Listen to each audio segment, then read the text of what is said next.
betrayed, arrested, deserted, denied, falsely accused, slapped, spat upon, unjustly tried, sentenced to die, flogged. In addition to having Jesus flogged, Pilate hands him over to be crucified. Crucifixion was a terribly painful way to die. It was common in the first century. In addition, crucifixion was scandalously shameful.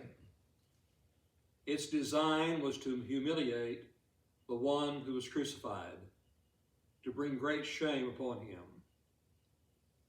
Mark, in his gospel, emphasizes the terrible shame of dying on a cross. This morning we look at Mark chapter 15, beginning with verse 16, going down through verse 41. Mark chapter 15, beginning with verse 16. The soldiers led Jesus away into the palace, that is, the praetorium, and called together the whole company of soldiers. They put a purple robe on him, then twisted together a crown of thorns and set it on him. And they began to call on him, "Hail, King of the Jews." Again and again they struck him on the head with a staff and spit on him. Falling on their knees, they paid homage to him. And when they had mocked him, they took off the purple robe and put his own clothes on him. Then they led him out to crucify him. A certain man from Cyrene, Simon, the father of Alexander and Rufus, was passing by on his way in from the country, and they forced him to carry the cross. They brought Jesus to the place called Golgotha, which means the place of the skull. Then they offered him wine mixed with myrrh, but he did not take it. And they crucified him. Dividing up his clothes, they cast lots to see what each would get. It was the third hour when they crucified him. The written notice of the charge against him read, "The King of the Jews." They crucified 2 robbers with him, one on his right and one on his left. Those who passed by hurled insults at him, shaking their heads and saying, "So, you who are going to destroy the temple and build it in 3 days, come down from the cross and save yourself." In the same way, the chief priests and the teachers of the law mocked him among themselves. "He saved others," they said, "but he can't save himself. Let this Christ, this King of Israel, come down from the cross, that we may see and believe." Those crucified with him also heaped insults on him. At the 6th hour, darkness came over the whole land until the 9th hour. And at the 9th hour, Jesus cried out in a loud voice, "Eloi, Eloi, lama sabachthani," which means, my God, why have you forsaken me?" When some of those standing near heard this, they said, "Listen, he's calling Elijah." One man ran, filled a sponge with wine vinegar, put it on a stick, and offered it to Jesus to drink. "Now leave him alone. Let's see if Elijah comes to take him down," he said. With a loud cry, Jesus breathed his last. The curtain of the temple was torn in 2 from top to bottom.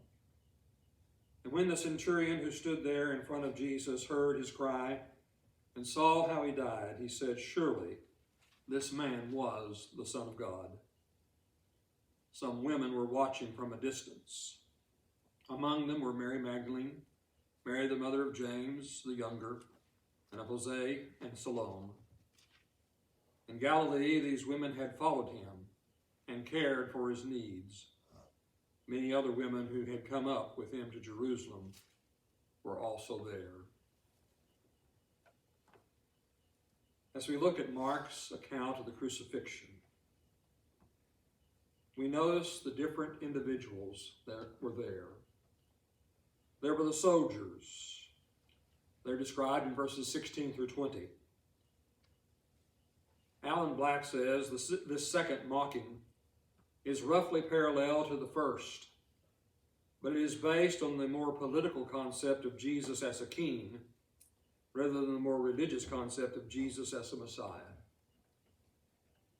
The Jewish leaders, after they condemned Jesus to death, a group of them also had mocked Jesus, spat upon him, hit him, called upon him to prophesy. And now the Roman soldiers basically repeat that, but with a different emphasis. It is said the whole company of the soldiers. Some translations describe this as being a cohort. Cohort was about 600 soldiers. This was a large area. There were hundreds of soldiers gathered around Jesus, mocking him. The purple robe and the crown were symbols of royalty. His crown was made as a wreath. It was made from a thorn plant. We are familiar with the concept of when it was placed upon his head, that it probably drew blood. The soldiers mocked Jesus as a king, but they also strike him on the head repeatedly and spit on him. When they've had their fun, they remove the robe and put Jesus' clothes back on him. Usually the one being crucified would carry his own crossbeam through town naked to the place of crucifixion. We have the simple statement, they led him out to crucify him. In verse 21, we meet the cross bearer. A man named Simon from the country of Cyrene was coming to town. Maybe he was coming for Passover. But he was forced by the Roman soldiers to carry the cross of Jesus. Now, this was probably not the entire cross as we usually picture it, but it would have been the horizontal beam. That was still a great weight. The upright part of the cross was usually left in place. There were lots of crucifixions. It was unusual for someone else to be forced to carry the cross or the one being crucified. It is possible that the flogging of Jesus was so severe that he could not carry the cross. The place of crucifixion was Golgotha. Mark translates the word. It means the place of the skull. And some believe that on the little hillside outside of Jerusalem there was a place that actually resembled the skull. And they crucified him. A simple description. You have heard sermons, I have heard sermons, I've preached some sermons on the death of Christ where I explain in detail how terrible crucifixion was. The gospel writers, including Mark, do not describe the crucifixion in detail. They really didn't need to. The first readers of the gospel accounts were well acquainted with the horrors of crucifixion. A parallel might be our ancestors just a generation or two back, who probably witnessed some hangings of criminals in town. It was a public event, and nobody had to explain to them how hanging worked. Nobody had to explain to a first century person what a crucifixion was. They were done in a public place, done along the roadway. The individuals hung on the cross for hours, if not days. They suffered greatly. It took a long time to die. And people walking by had a deterrent to be very careful not to end up on a cross. The soldiers offer wine mixed with myrrh. This was possibly a painkiller. Jesus refused to take it. The soldiers divided his clothes. They put them back on him after they had mocked and beat him. But now they take his clothing, just about the only thing he owned. They cast lots for it. Jesus was either naked or wearing a loincloth as he hung on the cross. Again, the crucifixion was for shame, for humiliation. A written sign is there. It says the charge against Jesus is the King of the Jews. 2 robbers were also crucified, one on each side of Jesus. One wonders if perhaps these were some of the same fellows that were with Barabbas, who had been in the insurrection. Barabbas was the one who got freed. Perhaps these 2 were 2 that did not. At any rate, they deserved to be on the cross. One of the thieves in another gospel account will acknowledge that they deserved to be there. Then we encounter the passerby, verses 29 and 30. Those who passed by hurled insults at him, shaking their heads and saying, "So, you who are going to destroy the temple and build it in 3 days, come down from the cross and save yourself."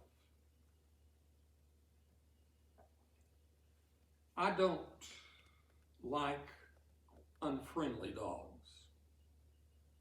Now, if I know the dog is friendly, I will pet that dog, I will show love to that dog, and I will leave him with its master when I go.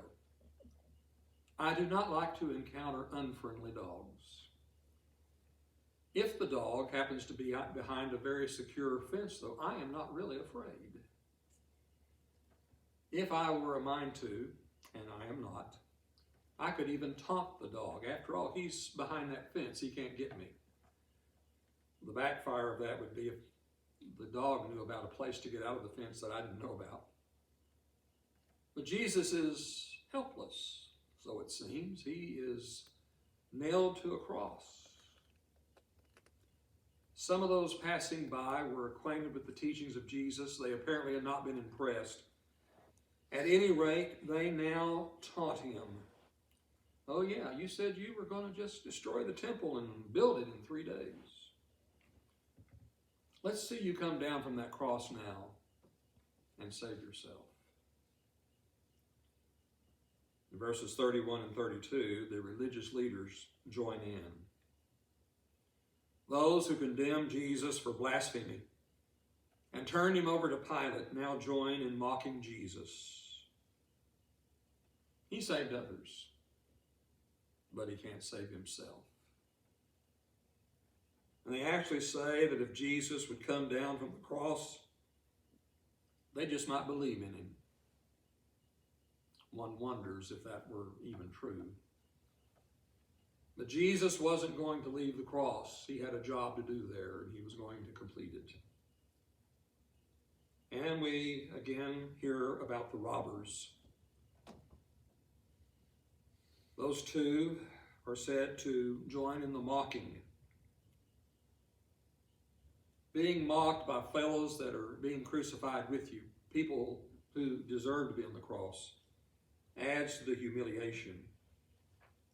And yes, we do remember that Luke says that one of those robbers apparently had a change of heart. He rebuked his fellow prisoner and said, "We deserve to be here. This man doesn't." And then he asked Jesus to remember him when he came into his kingdom. And Jesus said, "Today you will be with me in paradise." Earl Macmillan said, Jesus was crucified between 2 robbers. At this point, the improbability of the situation becomes overwhelming. First, a crucifixion for a king, but now a king between 2 robbers. Incredible.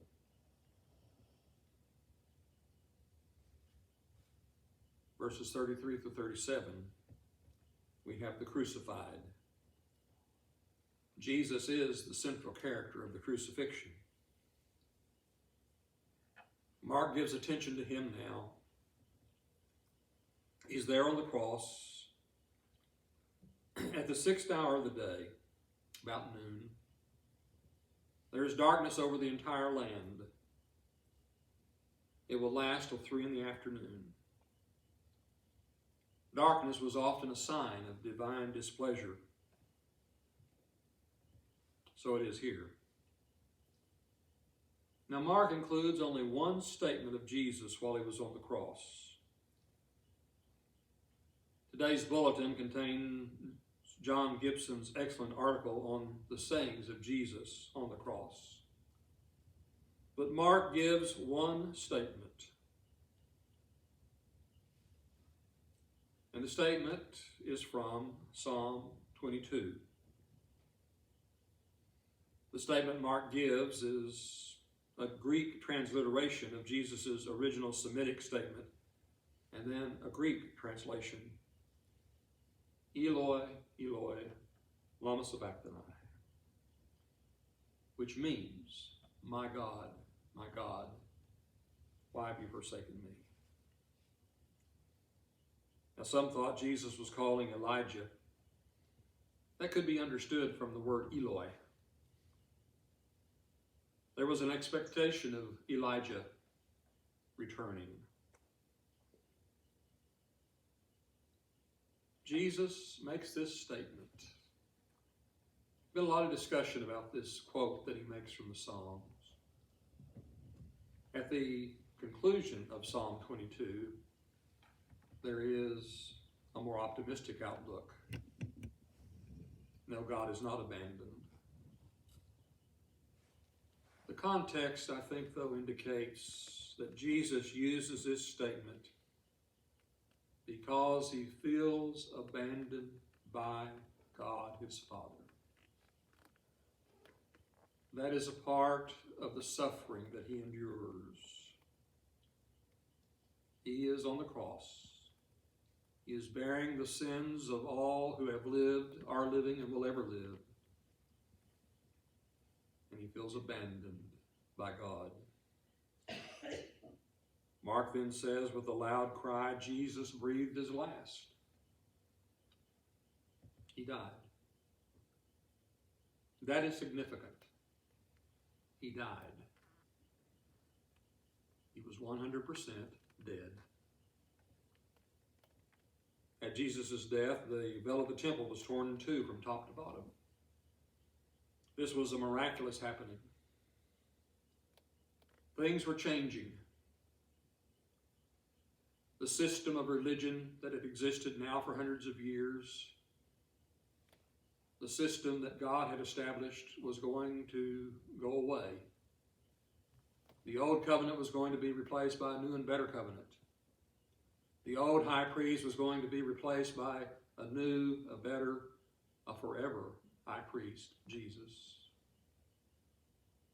But here we have that huge veil just torn in half.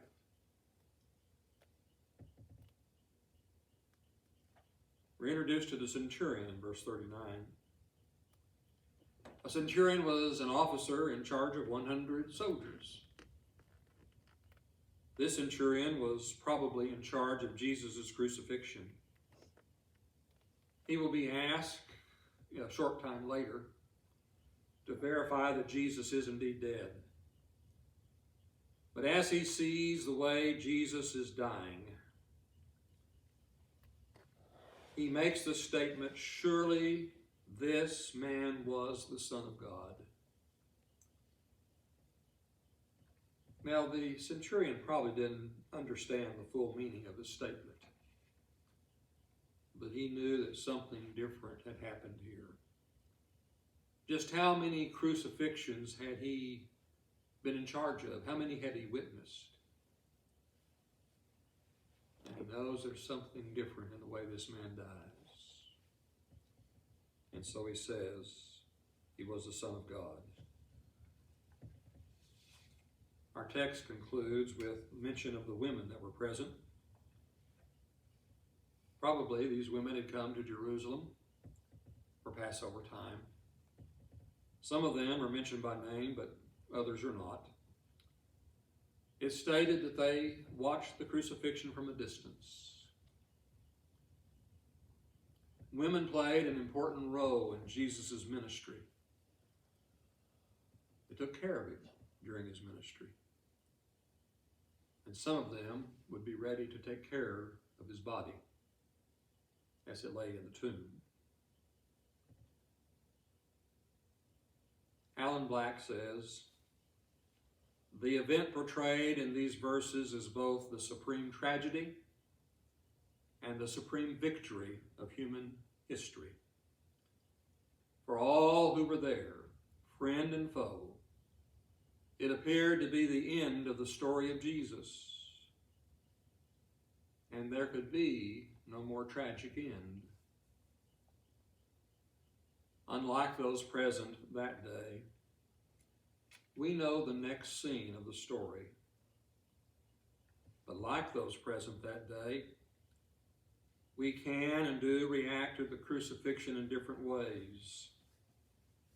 All those who see the story, hear the story of the crucifixion of Jesus, react to it. There are still those who mock. But others, like the Centurion, declare, surely this man was the Son of God. What is our reaction? We know what it should be.